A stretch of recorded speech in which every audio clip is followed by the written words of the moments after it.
Remember how, at the end of the last video, I said that's everything you need to get your product made and to take it from an idea to a reality? Well, that's not quite everything, because now you have a product that's ready to go, but actually no inventory to start selling. Oh dear. This is where the next stage comes in, finding funding for your idea, and it's really a rather important stage. The good news? Once again, the internet has come to our rescue and made all this as easy as it can possibly be. And in this case in particular, we're going to be using crowdfunding to make our money.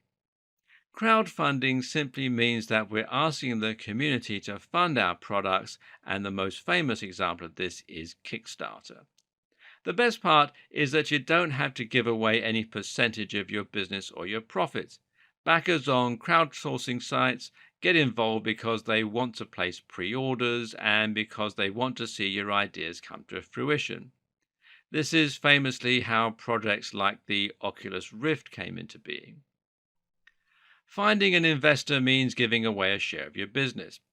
Getting a loan means taking a serious risk. But crowdfunding? There is zero risk and no downside. And this is why more and more makers are now finally able to see their ideas come to fruition when previously it would never have been possible. There are other crowdsourcing options out there though, and other funding options too. The most obvious place most people will start is Kickstarter, which is the best known crowdfunding site on the web and possibly largely responsible for the strategy's current popularity. Now, while Kickstarter might be the most famous and provide you with access to the biggest number of potential backers, this can also be a bad thing in that it means you'll be facing more competition and you'll need to follow stricter guidelines. However, Indiegogo, which you'll find here at indiegogo.com, is a slightly more lightweight alternative where it can be easier for beginners to get noticed. Then there's some other options. The first one is crowdfunder.co.uk. And while Kickstarter rules the roost in the US, until recently it was less accessible for those based in the UK and Europe. And this site here, crowdfunder.co.uk, is aimed to take advantage of this by focusing on the UK market and has now found a niche as a great place for charities to raise money and for British entrepreneurs to find backing. Then there's Small Knot, and Small Knot is a relatively young crowdfunding organization that looks at businesses rather than projects and encourages users to invest in small local organizations. And they're based in Brooklyn, New York, and you can read more about them on their Facebook page.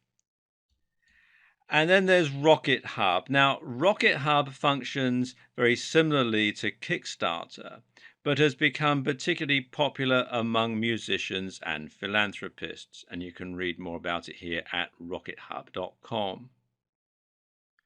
Note that crowdfunding sites do have their drawbacks and limitations.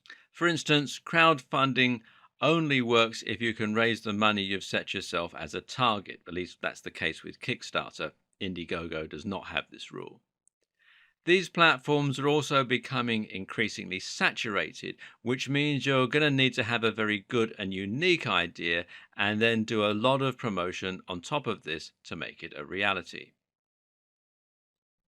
There are likewise many more funding options for raising capital. One option is simply to find investors, and there are many websites that can help you do this.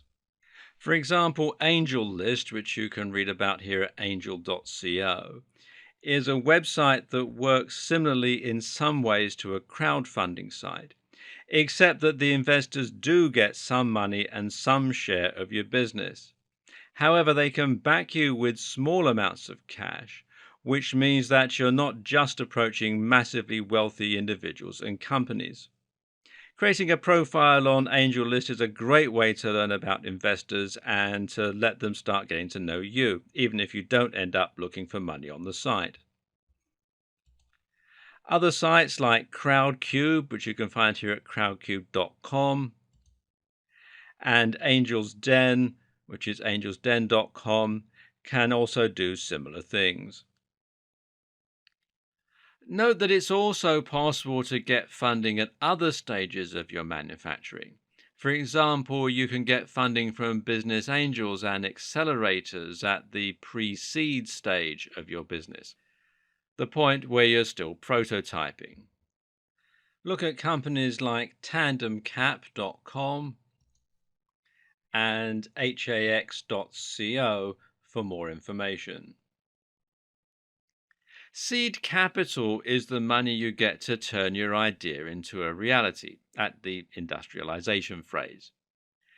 At this point, you can get money from crowdfunding or from investors, after which you enter the growth phase.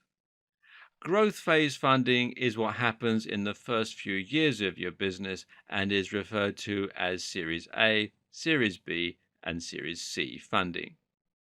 Series A tends to raise anything from $1 to $10 million and is riskier for investors as you don't have much data backing your potential for success. Then you have Series B, which is mainly about scaling, and you can bring in much more money at this stage. Finally, Series C is for the fully mature business, at which point an acquisition might even be on the cards, which is ideal if you're looking for an exit strategy. After this comes the IPO, or your initial public offering. At this point, you can consider your business a roaring success, and you don't need me helping you anymore. Otherwise, you can find other ways to fund smaller projects. One option is bootstrapping, which means earning capital from a side business and funneling this into your own hardware manufacturing. Alternative, you can get a bank loan. Even PayPal offer business loans now, or you can even use a credit card loan. Just make absolutely sure that you've tested the market for your product and you know you're going to make money back before you take out loans. Then there's always the bank of mum and dad or friends and family. If you have a good idea, they might want to be part of it.